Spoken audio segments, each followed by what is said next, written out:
Are you a fan of World War II based video games? There seems to be a ton of interest out there because there's been so many games made around this genre. Battlefield 1942, Medal of Honor, Day of Defeat, World of Tanks, Wolfenstein. Even the original Call of Duty was World War II themed. Today, we're gonna check out a World War II themed TCG that is just launching that you have to check out if you love this genre. Here's an in-depth review from Agent MONEYPLANE. It's mission time. Welcome, agents. Today we're tackling an epic World War II themed trading card game.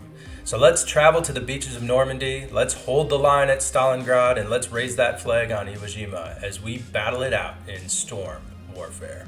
Today we're diving deep into the heart of this uniquely themed trading card game that's been making a ton of noise lately. Storm Warfare is a World War II themed trading card game developed by Janus Interactive based out of London. The studio boasts industry veterans in video game development, which is always a plus. It's always concerning if you don't see that.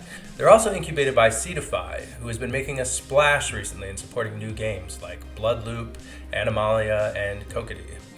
The other thing that Cetify has been doing is they've been helping with TGEs for games, which are token generation events, and it seems to be all that anybody's focused on lately. So always a plus to see a game thinking about a token and how it's going to enter their ecosystem. One of the things I love out of the gate is that so many trading card games took the Magic route and they tried to have either some sort of fantasy-based game, or they relied really heavily on an IP like Magic, Gwent, Hearthstone. Those are all fantasy games. Or on the IP side of things, Gwent and Hearthstone, but you also have Lorcana and Pokemon and One Piece. So I love seeing unique spin that's just tapping into the history of World War II. There's certainly an audience who loves this kind of stuff, and you see it in the success of games like Hearts of Iron, where there's just absolutely a cult following around these games. All right, let's hop into the gameplay. Decks are split into your various allied forces. You've got the US, the UK, the Russians, and your Axis forces. You've got the Japanese, you've got the Germans. They just skipped on Italy though. There are different commanders as well for each of these nations. There's infantry, there's tanks, there's air force, there's navy. And each nation has each of these, so there's nothing wholly unique about the commanders. There is a difference between the commanders. They have hero abilities.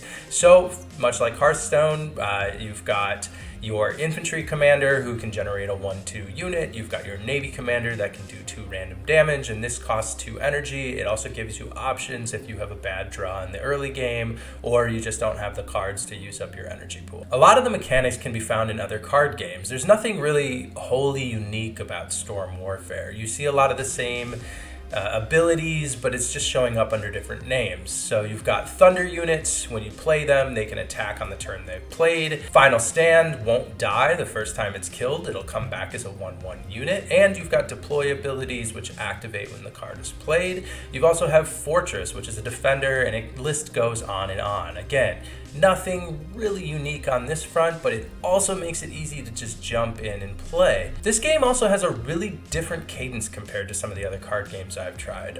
Parallel, for example, relies really heavily on the early game. There were instances of Parallel where if you went second against a certain Parallel, you just lost for the most part. It was pretty hard to overcome that. In Storm Warfare, I had games where you would not have cards out on turn 1 or 2.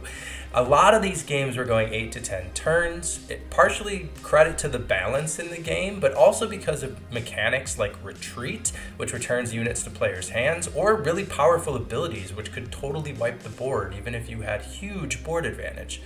This resulted in a lot of late game strategy and a lot of late game thinking, and I really enjoyed that aspect of it, especially, again, coming from a game like Parallel, which is still tweaking their balancing. Balancing in this as well also needs some tweaks, but overall I was really surprised at the interesting mechanics. I went UK Navy, which is heavy damage. It also relied on Fortress a lot and Retreat in the late game, but I ran into trouble against Russian infantry decks, which damaged their own commander to bring out more powerful units and go really, really wide with infantry units. All right, let's talk tournament.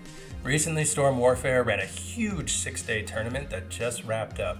It had $40,000 in prizes, including allocations of their token, Jan, which is yet to be released, to winners, and half of the allocation to their free NFT mint commanders that are coming up later this month. Overall, this thing was a huge success. It had over 220,000 matches. It had a combined 26,000 hours played, and I was probably only about 20 of that. It had 14,000 unique players, and it showcased what kind of turnout you can get when you do a big tournament format. Top spot got $5,000 in their Jan token. It also got 4 free commander mints. I placed much lower. I barely cracked the top 200, so I'll be taking home 1 free commander mint, and I got something like $40 in Jan token. So, not too bad. You're probably asking, okay, the tournament's done. What's next for Storm Warfare? First up, you've got their Commander NFT mint. This is coming up this month in January here. They allocated about 550 of the 1,000 spots to people. So they've got about 500 spots left to hand out. So you should check their Twitter, maybe turn alerts on, look for contests, maybe hop in their Discord, see if you can snag one of their own. It's a free mint, so extremely low downside and a lot of upside potentially. The fun part about these is that they're dynamic NFTs. So they stand as biographical chronicles. Every commendation earned, every skirmish shapes these commanders and the evolution of these avatars. Really excited to see how this is going to play out. You've seen the evolution system with Axie and their dynamic NFTs, so it should be pretty interesting to see these commanders get more battle scars. There's no mint date confirmed yet, but it is looking like January, so try to get on that and try to snag a spot if you can. Also in January, you can expect the launch of their Jan token with a distribution to the beta tournament winners. There will also probably be a pre-sale and a public sale led by Seedify, so try to keep an eye out for that. And if you're interested in buying into the token pre-sale, try to get in on that. There's more information coming soon. In February, you'll see Storm Warfare finally hit Epic Games, so you don't have to go to the website and you don't have to download a zip file to play the game. Thank the Lord. And they're also planning a Normandy expansion in February, as well as public tournaments in February and March. So you'll probably see a lot more prizes, a lot more Jan token on the line, and possibly maybe some mints to their Normandy expansion if that's an NFT expansion. I'm not quite sure yet. Overall, I love the rollout and the theme on this one. The game cadence is great. There's only minor balancing issues. The audio and the visuals on the game are really fun. There's really cool effects when you attack or drop effect cards. And the only downside right now, again, you have to go to the website, you have to download a zip file. I don't love that. It's 2024. We should be able to go to Epic Games and get it, and in February we will, so that's getting remedied.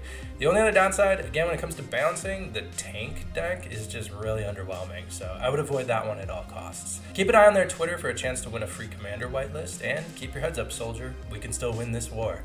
This concludes the briefing on Storm Warfare agents. Let us know your thoughts or questions in the comments, or, hop into the GIA Discord and fire your best howitzers at me. Agent MONEYPLANE, over and out. Secret agent stash. Secret agent stash. Oh!